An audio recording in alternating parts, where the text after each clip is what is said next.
প্রথমত, তিব্বত একটি অতি দুর্গম অঞ্চল। মানব বসতির জন্য পৃথিবীর সবচেয়ে অনুপযোগী স্থানগুলোর একটি হিসেবেই এটি পরিচিত। কিন্তু আশ্চর্যের বিষয় হল, এই কঠিন পরিবেশেও তিব্বতের মানুষের বসতি গড়ে উঠেছে।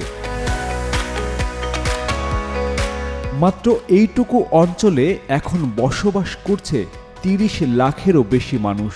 তিব্বত হয়তো মানচিত্রে ছোট মনে হতে পারে, কিন্তু আয়তনে এটি বাংলাদেশের চেয়েও প্রায় ১১ গুণ বড়।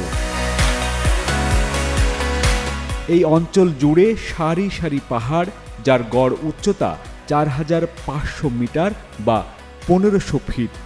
এত উঁচু পর্বত আর বিশাল মালভূমির কারণে তিব্বতকে বলা হয় রুফ অব দ্য ওয়ার্ল্ড, অর্থাৎ পৃথিবীর ছাদ।